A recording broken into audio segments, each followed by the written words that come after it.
All right, everybody. Appreciate y'all's patience today as we get off the field here. We'll go ahead and get started with questions for Coach Weis. Leo Haggard, do you want to start us off? Good morning, Coach, and thanks for doing this. Are you planning on playing alt tempo again, or are you kind of playing that by ear right now? Yes, sir. Good morning. We definitely are. So that's definitely going to be one of the principles of what we do. Both myself in the past and Coach Scott at Clemson, we've been at up-tempo teams. So that's definitely going to be a part of our DNA.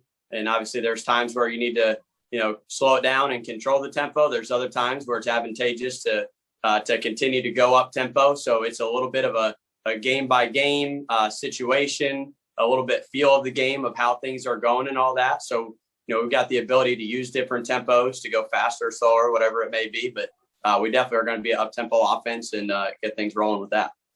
Coach, with that in mind, you have to kind of trim your offensive linemen down a little bit because that's kind of tough on them running a play every 16 or 20 seconds, isn't it? Yeah, it's two things. Number one, they've got to be in great shape and be able to move and do that. And credit to Coach Artis, our strength coach. He does a phenomenal job. Those guys have been in great shape, in camp. And we've had, definite opportunities and scrimmages where we've had really long drives where those guys have been in there the whole time and been able to do it. But the other thing you need to have depth. You need to be able to play, 7, 8 guys up front throughout the course of the game.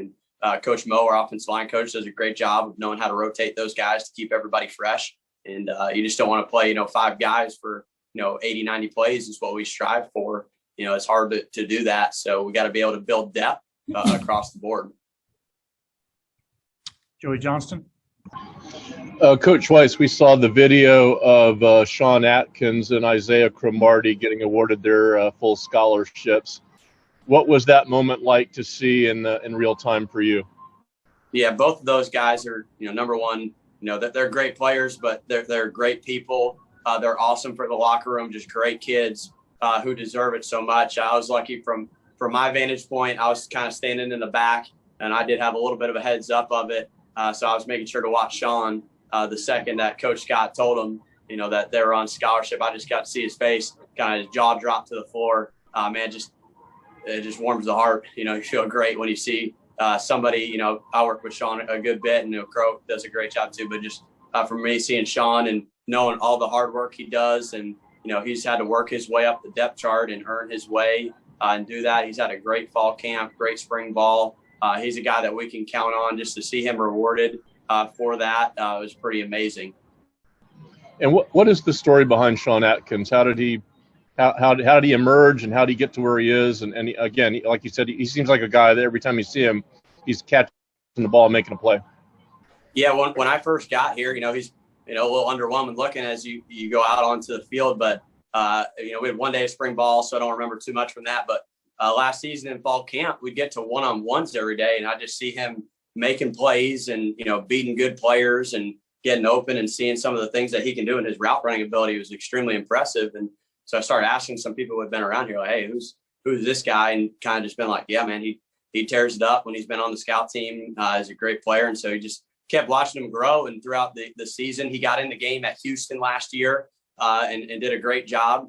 And that was cool to see him be able to do that. And then, this spring when it came along, we thought that he's a guy that, hey, he could make some progress and jump into the lineup. And so he got more and more reps throughout spring and just kind of kept working his way up the depth chart. And he did a great job. So I'm so happy for him. He deserves it. And, he's going to be a good one for us. Will Turner. Good morning, Coach. Along the offensive line, you guys obviously returned quite a bit. But the one spot that kind of was in some flux last year was the right tackle position, just in terms of, Jarrett Hopple and Josh Blanchard and Demontre Jacobs. How have you seen that position battle evolve this fall, and kind of how do you see it playing out? Yeah, I think all three of those guys are guys that will play for us this year. All three of them are really good players.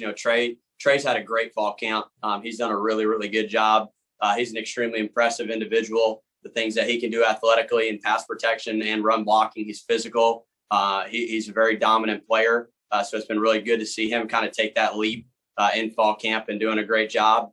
Josh Blanchard, he's a guy that's really matured since I've been here. Younger guy, He's kind of just, he was, solid last season for us, but, spring ball, fall camp, you don't really notice him in a good way where he's doing a really good job in pass protection. He's holding his own. He's doing a great job. He can play both sides of it. So he does a great job. We're going to be able to play him, a good bit of snaps. And then Hop is a guy who can play inside and out. And he's also another guy that we're counting on to be a rotational player and compete for that starting job, either at guard or tackle. And so I'm fired up about all three of those guys.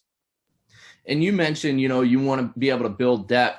Does that kind of open up spots for maybe a guy like Dustin Hall or even a true freshman that maybe not are starters right off the bat this season, but could definitely see time this year? Definitely. Dustin's a guy that we certainly expect to get into the rotation as time goes on. And once again, he's a young guy, but he's experienced too. He got to start a couple games last season and he did a great job. And so he's certainly a player that we can count on. And like I said, we're going to have 7, 8, 9 guys that we want to be able to rotate into the game. And there's still competition. If we got 10 guys that can play, I'll allow Coach Mo to rotate them how he sees. But, those are definitely some of the guys that you named that are going to be, getting in the action. Leo Haggerty. Coach, when you look at a wide receiver that's running a 7, 8, or 9 route on that passing tree and he doesn't get the ball, do you have a rule that, hey, we come out of the game and put a fresh guy in, or is it just get back to the huddle as fast as you can? Yeah, it's similar to kind of what I talked about with the offensive line, where we want to be able to be really deep. And it's a little bit too on, hey, if we throw the ball and complete a ball down the field, obviously that guy's going to stay in. But maybe if it is a case where he just ran a go ball and, he's tired, hey, get him off and then get a new guy on. And I'm extremely confident in our wide receiver group this year that we're going to be able to be extremely 2 to 3 groups deep where we're going to be able to rotate a whole bunch of guys throughout the game so we can keep everybody fresh. It kind of goes along with the same thing we talked about, the whole line being in a tempo offense, playing, 80 plays a game. You got to be able to have depth and rotate those guys in. Thanks, Coach. Yes, sir. Joey Johnston. We did not see a lot of Darian Felix last year because of his injuries, and obviously he's hopefully over that and gained a little weight. A guy that was apparently one of those legendary running back dudes back in high school. So what do you see from him? What kind of role is he going to fill, and how is he looking now going into this season in terms of being the back you think he can be?